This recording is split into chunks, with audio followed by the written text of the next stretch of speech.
Hello students, I am AK Singh, Senior Physics Faculty in Resonance। आज हम लोग 27 जून के मॉर्निंग शिफ्ट में जो जेईई मेन का एग्ज़ाम हुआ है वो क्वेश्चंस हम लोग डिस्कस करेंगे। ये मेमोरी बेस्ड क्वेश्चंस है जो हम लोगों ने बच्चों से कलेक्ट किए। चलो वन बाय वन देखते हैं। फर्स्ट क्वेश्चन में दिया हुआ है 2He4 and 6C12 having same kinetic energy, find ratio of de Broglie wavelength. अब देखो इसमें लैम्डा जो डी ब्रॉगली वेवलेंथ है इसका फॉर्मूला होता है H/P। अब इसमें जो लीनियर मोमेंटम है इसको हम √2m के लिख सकते हैं, where k is the kinetic energy. अब अगर इनका हमें रेशियो निकालना है तो λ1 by λ2 is equal to √m2 by m1। तो √m2 कितना है, ये 12, और इसका m1 का कितना हो गया, ये 4 का रेशियो है, इज इक्वल टू √3 आ गया। तो जो रेशियो आया ये √3:1। तो answer is first one. In the next question, A particle experiences a force of 20 Newton between both the plates of parallel plate capacitor, find force on the particle when one plate of capacitor is removed. अब देखो इसमें जैसे मान लो ये capacitor है जिसकी दोनों प्लेटें हैं, यहाँ पे जो इलेक्ट्रिक फील्ड होगा ये आएगा Q/ε0A दोनों प्लेट का मिला के।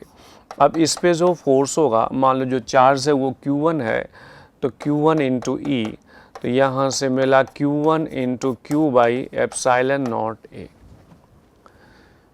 सेकंड केस में जो हमने एक प्लेट को हटा दिया, अब यहाँ पे जब इलेक्ट्रिक फील्ड की वैल्यू देखेंगे तो ये अब एक प्लेट हट गया, तो यहाँ फील्ड एक ही प्लेट की वजह से होगा, तो ये पहले वाले का आधा हो जाएगा। तो यहाँ पे जो फोर्स लगेगा ये Q1 इंटू U1, तो Q1 इंटू Q/2ε0A, तो ये आपका आ जाएगा F/2। तो F/2 में यहाँ पे जो F दिया था ये 20 न्यूटन था, तो F/2 का मतलब कितना हो गया, 10 न्यूटन। तो 10 Newton means answer is first one. In the next question, in YDSC separation between both the slits is 0.6 millimeter and separation between both the slits and screen is 80 centimeter.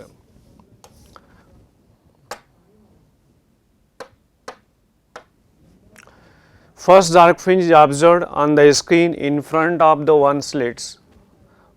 Find wavelength of light. अब देखो यहाँ पे minima बन रहा, तो यहाँ अगर first minima बन रहा तो ये डिस्टेंस कितना हुआ, d/2। अब फर्स्ट मिनिमा यहाँ से यहाँ तक का डिस्टेंस कितना होता, तो यहाँ से देखो जो ये डिस्टेंस होगा ये β/2, this is equal to d/2। तो यहाँ से जो बीटा आया ये d आया, और बीटा का फॉर्मूला क्या होता है, dλ/d। तो lambda is equal to d²/d।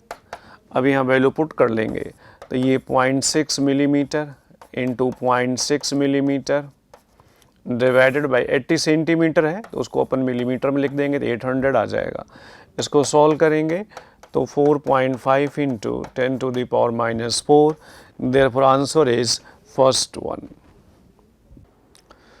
In the next question, when a photon having energy 10.2 electron volt is absorbed by Li++ ion, then find change in angular momentum।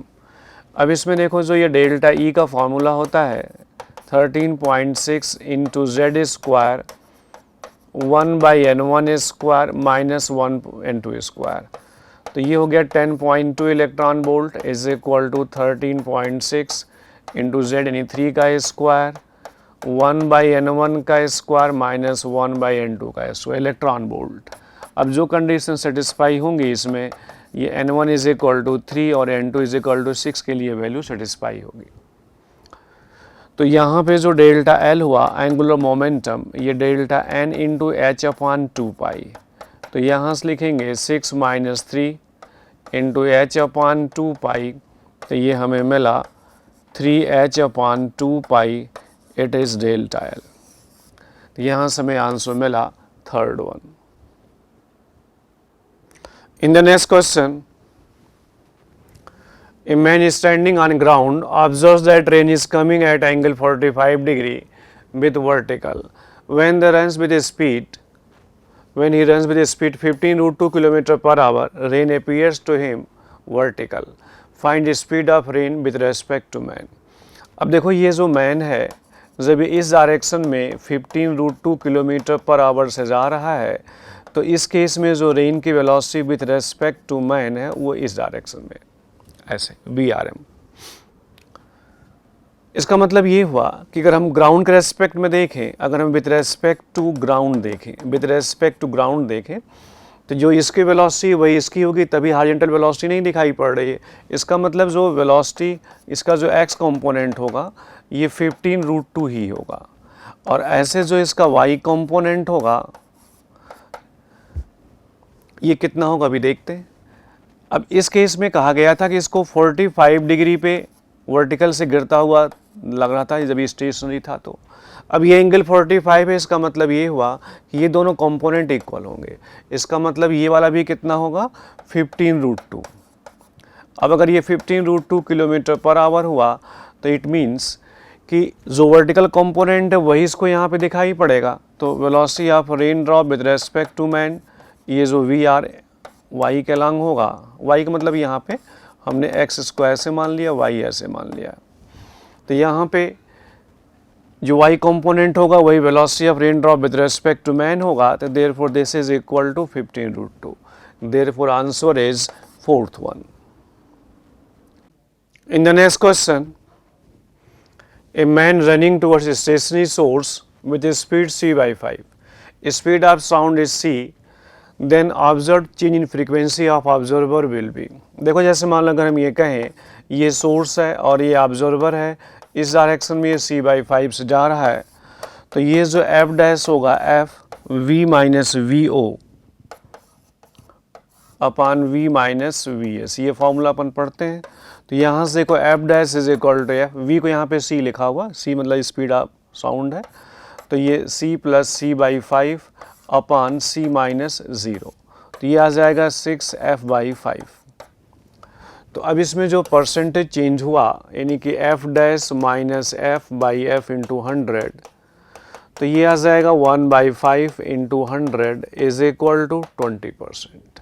Therefore answer is second one. In the next question, a capacitor of capacitance C 50 picofarad is charged with voltage V is equal to 100 volt. Now another identical uncharged capacitor is connected with this charged capacitor. Find loss, energy loss during the process. अब देखो इसमें जो energy loss का formula है C1 C2 upon 2 C1 plus C2 into V1 minus V2 का square. अब देखो इसमें दोनों आइडेंटिकल हैं तो इस दोनों का C लिख देंगे यहाँ पे, और ये हो गया V माइनस 0 का square, this is equal to 1/4 CV square. तो 1/4 C कितना है ये 50 और V कितना है ये 100 का स्क्वायर, तो यहाँ से हमें मिल जाएगा ये 1.25 into 10⁻⁻7 joule. Therefore answer is third one. In the next question, find velocity of leakage liquid। देखो यहाँ पे एक ऐसे कंटेनर दिया हुआ है और इसमें जो है एक वेट रख दिया गया 400 kg का। तो जैसे मान लो यहाँ पे ये पॉइंट नंबर 2 है और यहाँ से लिक्विड निकलना शुरू किया v वेलोसिटी से, तो जस्ट आउटसाइड मान लो ये पॉइंट नंबर 1 है। अगर यहाँ पे 1 और 2 पे हम बर्नौली इक्वेशन लगाएं तो पॉइंट 1 पे देखो P plus half rho V square, P naught plus half rho V square, क्योंकि ये ओपन वाला पार्ट है, यहाँ प्रेशर P नॉट होगा और यहाँ पे जो potential energy per unit volume है वो 0 हुआ। इस वाले पॉइंट पे कितना होगा प्रेशर P नॉट प्लस जो इस पे वेट लगा दिया हमने mg, तो mg बाई ये प्रेशर हो गया 0.2 का plus half rho V square. ये क्रॉस सेक्शन एरिया लार्ज है इसके रेस्पेक्ट में, यहाँ वेलोसिटी नेग्लिजिबल होगा plus rho g into h. अब देखो यहाँ से P नॉट तो कट गया, यहाँ से मिला 1/2 10⁻³ इंटू वी स्क्वायर, ये मिल जाएगा 4000 अपॉन 0.5 प्लस 10⁻³ इंटू 10 इंटू 0.4। तो यहाँ से आप सॉल्व कर लेंगे तो ये √24 आ जाएगा। Therefore answer is first one. In the next question, current I is equal to 5 sin 120 pi t is flowing in AC circuit. Find time in which current reaches to 0 to maximum value. अब इसमें देखो जैसे current की value ये given है, ये maximum होने के लिए नहीं, 0 से मैक्सिमम होने के लिए कितना समय लगेगा, t/4। तो t/4 को ऐसे हम लिख सकते हैं, t को लिख सकते हैं 2π/ω। अब यहाँ से देखो ये आ जाएगा 2π, कितना गिवन है, ये 120π। तो ये आ जाएगा 120π is equal to 1/240।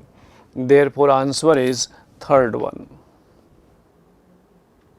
In the next question, a particle doing SHM with amplitude A and time taken by particle from mean position to A/2 is 3 seconds. Then time period of SHM will be. अब देखो जैसे मान लो अगर ये कहा जाए, यहाँ पे ये x इक्वल टू 0 गिवन है, ये x is equal to A/2। तो हम लोग जानते हैं कि ये जो फॉर्मूला होता है 0 से A/2 जाने का, जो SHM का डिस्प्लेसमेंट इक्वेशन होता है x equal to A sine omega t. अब इसमें अगर हम वैल्यू पुट कर दें तो जो x होगा ये आ जाएगा A/2 is equal to A sine omega, कितना हुआ 2π/t इंटू टी। अब क्वेश्चन में जो t गिवन है ना, ये 4 गिवन है, इसको आप सॉल्व कर लेंगे तो t की वैल्यू आ जाएगा 36 सेकेंड।